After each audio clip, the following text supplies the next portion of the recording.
Hello and welcome to another episode of A Conversation with Carl. Remember to like, follow, and subscribe for the latest content. Today, I am very excited to welcome Phil Lempert, famously known as the Supermarket Guru. For over 25 years, Phil has been a leading expert analyst on consumer behavior and retail landscape. His impressive media footprint includes serving on Food Trends editor for NBC's Today Show for over 20 years, alongside regular appearances on The View, Fox Business, and The Oprah Winfrey Show. A veteran broadcaster, he spent nearly 2 decades hosting Shopping Smart on the WOR radio network and currently hosts the popular podcast The Lempert Report Live, Lost in the Supermarket, and Farm Food Facts. Welcome, Phil Lempert, to the conversation. Thank you, Carl. It's a pleasure. So let's get started. Supermarkets are incredibly telling places. Whenever I travel somewhere, the first thing I do is I go to the local supermarket to see and understand the culture. While stores differ globally, is there always an underlying uniformity to them? Carl, I do the exact same thing. And, you can find out about the culture of a neighborhood, what the people are like. However, that's really changing because of different upstarts like Aldi, obviously Walmart. It's really changing how the traditional supermarket operates, and that 40,000 square foot supermarket that we're used to. To be honest with you, with the whole K economy, they're really under a lot of pressure. It's either extreme that's doing really well, but the conventional supermarket, they're struggling. The business is notoriously brutal with razor-thin profit margins. Is this industry generally harder than others? Absolutely, and it's under more pressure than ever before. Let's not forget that since COVID, grocery prices are up about 25%. Now, on top of that, we've got climate change, which is affecting how we grow our foods and where we grow our foods. We've got the war in Iran, which is driving up the price of diesel, and all of our food gets transported to the supermarket, in trucks, whether it's refrigerated or non-refrigerated trucks. We've got the price of fertilizer that's going through the roof. We've got ice raids that are really eliminating labor on our farms, as well as in poultry and meat processing plants. So supermarkets are under more pressure today than ever before. So how do we fix this problem? Well, easier said than done. What we have to do is we have to really reimagine how we grow our foods. What we've seen because of climate change, for example, coffee prices are through the roof because of, the climate conditions in Brazil. Chocolate prices are through the roof because of the climate conditions in South Africa. Berry production, because it has moved from California down to Central and South America. Now we have added costs of distribution. So we've got to really reimagine it. And for me, it's a lot about vertical farming and indoor farming. It's easy for us to say we want to grow all of our food here in the U.S., but frankly, that's not going to happen. But if we do start to think about, robotics in meat processing facilities and in poultry processing facilities, and we look at, indoor farming and vertical farming. We look at, over in Europe, we see a lot of chicken coops that are vertical farms. So we really need to make some heavy duty investments because these are very expensive if we're going to fix the problem. How are the tariffs affecting the supermarkets? So not only has it affected supermarkets and food companies, it's really the up and down part of the tariffs that's very disruptive because people can't plan. So you have a food company or a food distributor or importer who's really unsure of what's going to happen tomorrow. So as a result, they're really keeping inventories much lower. There's products that are disappearing. And also, unfortunately, for a lot of the ethnic grocers, we have an Indian grocer here in Santa Monica that I talk to all the time. He can't get the foods that he used to get. So he's about ready to go out of business. He can't afford the tariffs. He can't pass it on to his customers. And, he can't get the product. So what is he going to do? No, that's very scary when you think about what you need, and you need food and you need to get it to you, and how expensive it is to just, as you said, fertilizer's going up, truck driving costs are going up. All the prices, the ice raids are causing a problem. So it's a big issue today. It's a tremendous issue. And What I hear from consumers all the time is, don't screw around with my food. Now that we have electronic shelf labels, going into supermarkets and there's this fear of surge pricing, consumers are saying, I don't have to take an Uber. I don't have to get on an airline, but I do have to eat. And when we look at our history of the world, a lot of the wars that took place were over food because people didn't have food. So, yes, I agree with you. I think it's a very serious issue, and we really need to pay attention to what's going on. It's the one thing we do need is food. Exactly. Let's pull back the curtain a little bit and talk about grocery layouts because they're completely engineered around consumer psychology. So can you tell us about how store planners design these spaces and how do they maximize shelf space and sales? Sure. Well, there's two parts to it. One is keep in mind that most supermarkets today, when you walk in, you're walking in a produce department. And the reason for that is like aromatherapy. It's all these great colors. It's all these great aromas. They put you in a better mood. So what I always tell consumers is start your shopping trip in the middle of the store, those unemotional boxes and jars and cans, and you're not going to spend more time in the store. The way things are outlined on the shelves really has to do with what's called a planogram. And planograms are set so that, they maximize the profit per item. And that could be because there's a certain brand who pays the store a certain amount of money to get that eye level location. And also what you're going to see is store brands typically to the right of, the national brand so that your eye goes there and you can compare easily. So a lot of it has to do with, a pay for play, if you would, end aisle displays. People think that, if it's at the end of the aisle and it's piled high, it's going to be cheaper. Not necessarily. Always look for that sign. If it's on sale, there's going to be a sign there. If it's not on sale, there's no sign. How does stuff get to eye level? If you're walking down an aisle, you have 12 different, just say, pasta brands. Which one's going to get to your eye level? So the retailer has what's called a category manager. And that category manager has computer programs that say that if I put this product here, the velocity is going to be X. If I put this product here, the velocity is going to be X. And actually, a lot of the original computer programs were developed by Anheuser-Busch for Budweiser beer to calculate that. And it's calculated on a store-by-store basis. So that's number one. Number two is, again, where a brand will go to that retailer and say, okay, I'm going to give you X amount of dollars, X amount of promotional dollars, maybe some free goods if you put me at that eye level. But keep in mind, we have different eye levels. So when you go into the cereal aisle, for example, you're going to see a lot of those sugar-coated cereals at the kids' eye level, not the parents' eye level. And the healthier cereals are going to be at the parents' eye level. Yeah. And then, well, that makes sense because, you want to make sure where you at your eye level for what you're going to want. Like, I'm not going to want the sugary cereal, but, a child will want that. Exactly. So, and then once a new product actually makes it to the shelf, how long is the trial period before the store decides to keep it or kill it? Depends on the retailer.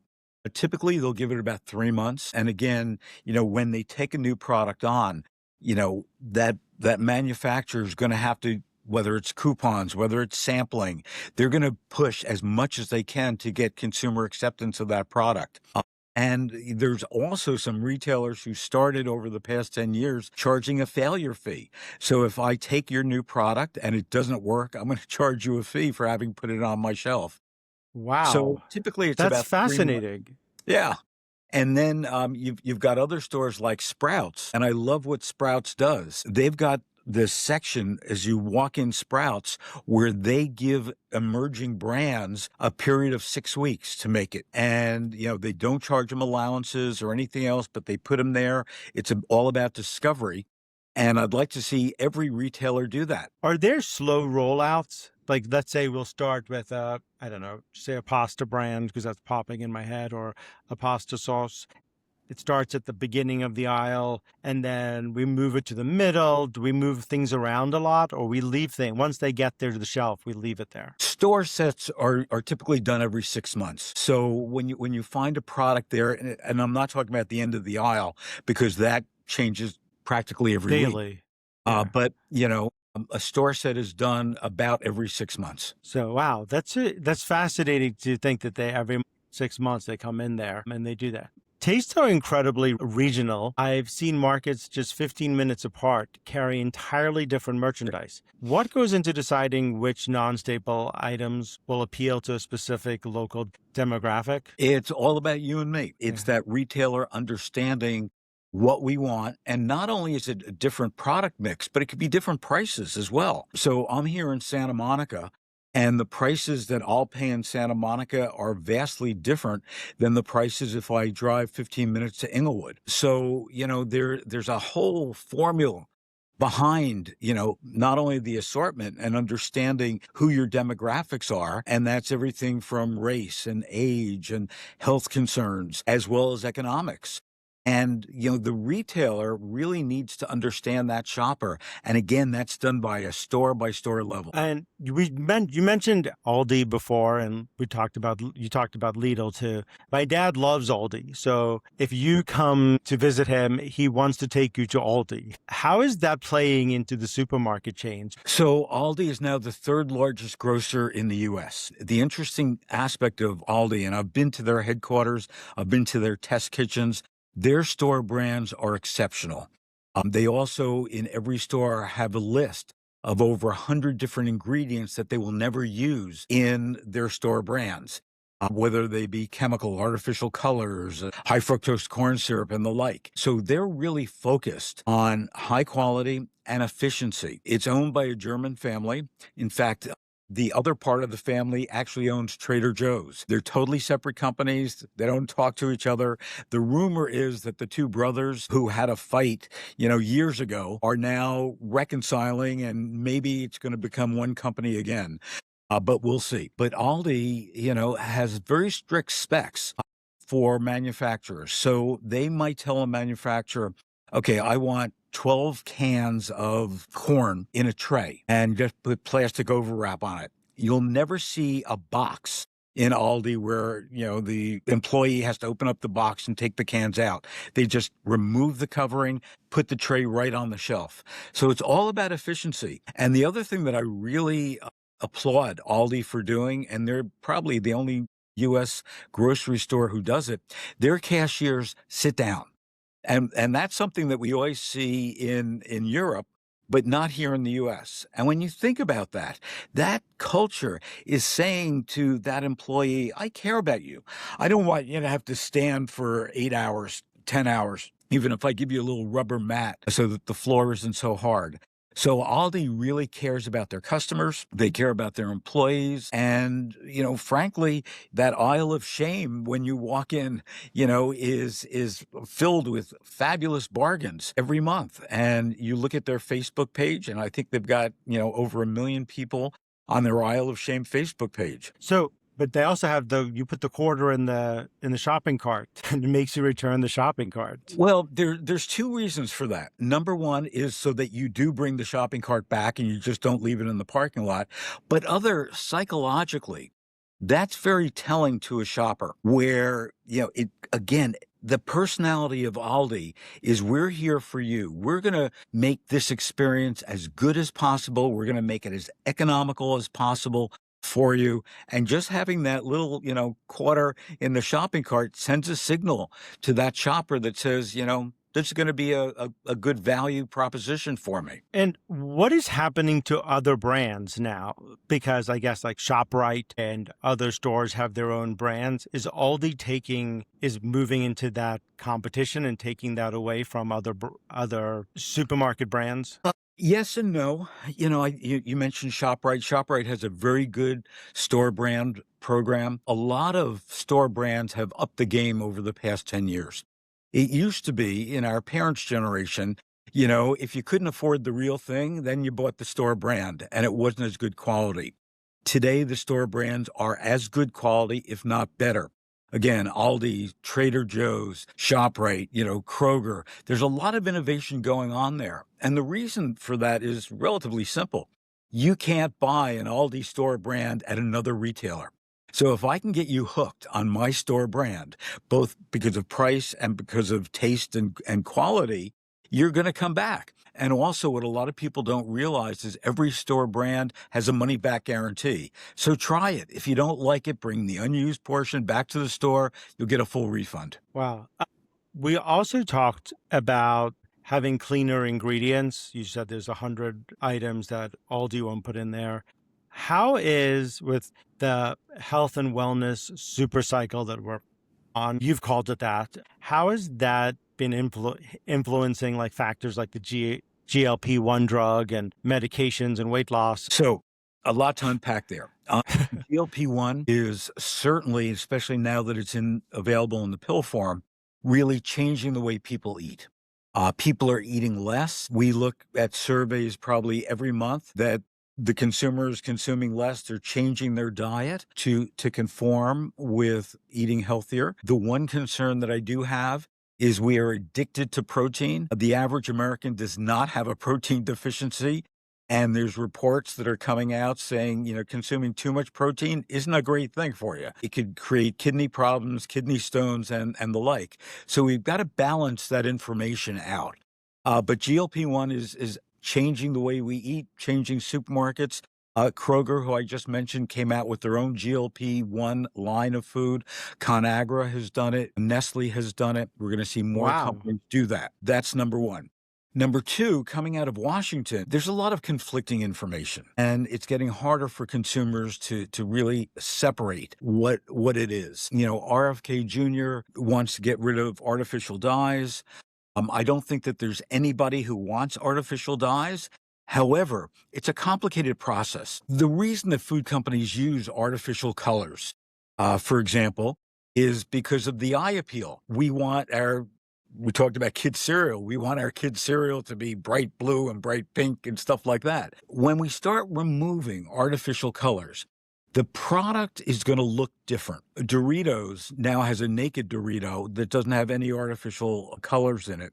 And, people aren't really buying it. They want that yellow stuff on their fingers. So we have to do that. And then also a lot of food allergy experts are very concerned.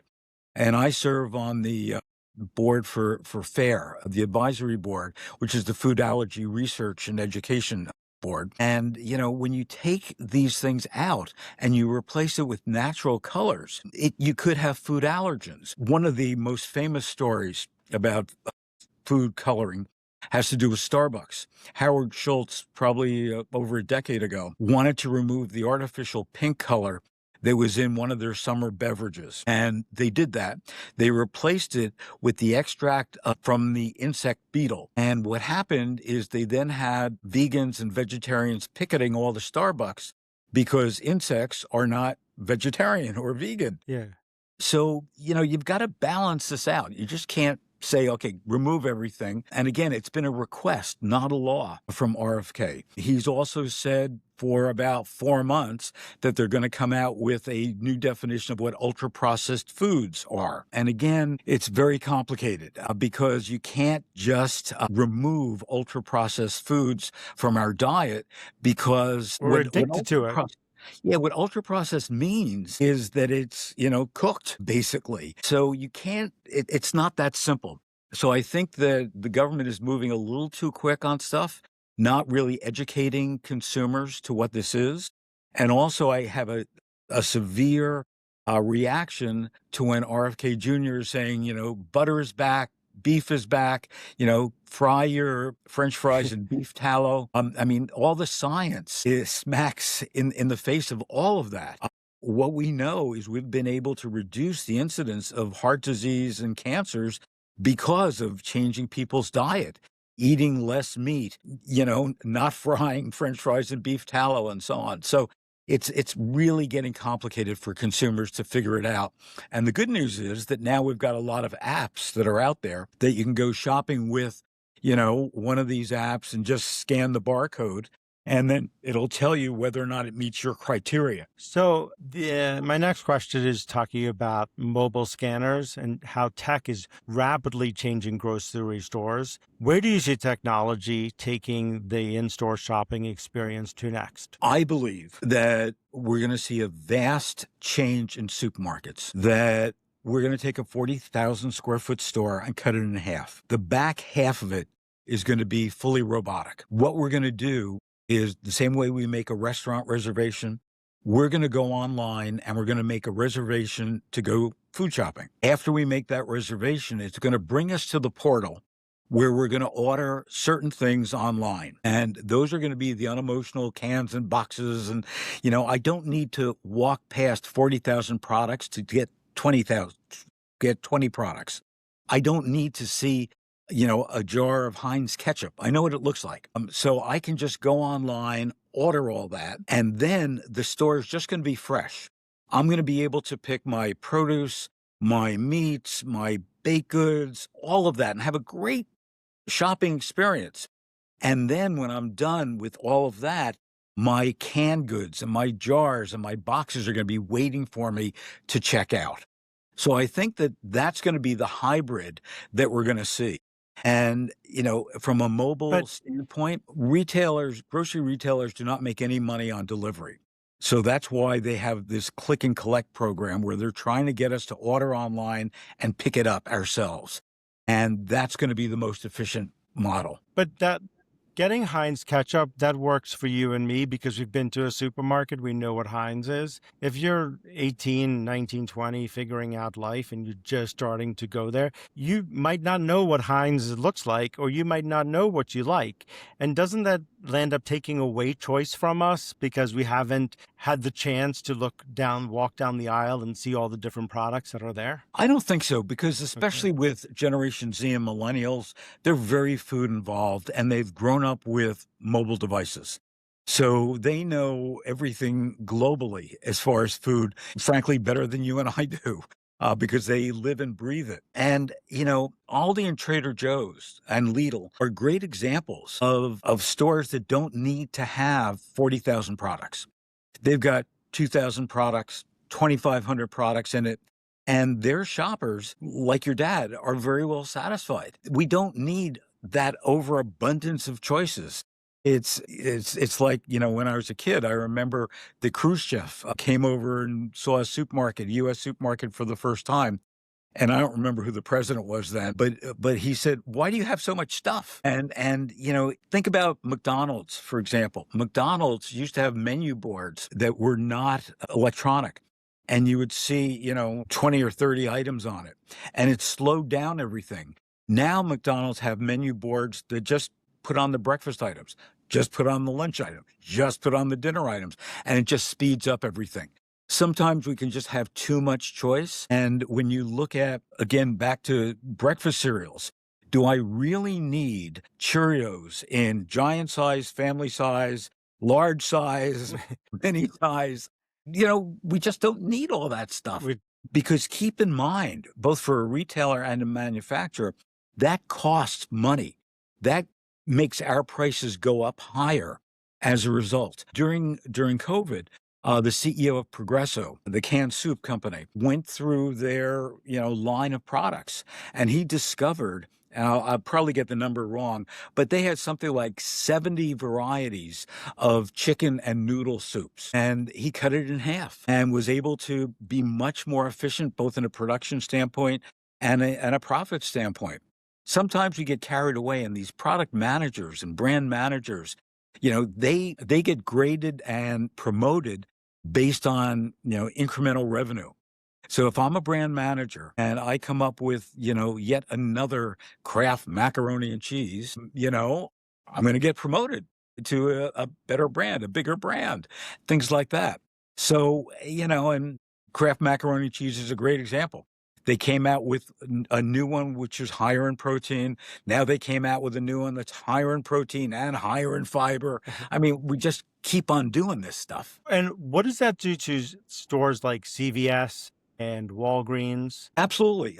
In fact, I was just at Hy-Vee and Kroger just a week or so ago had Nourishing Change, which is all about health and wellness. And I interviewed on the stage the head of CVS, and we were talking about that. And what CVS looks at is being your corner grocery store, if you would, in addition to prescriptions. When you need something quick, they want to have it there. So they're not going to have 20 varieties of Kraft macaroni and cheese.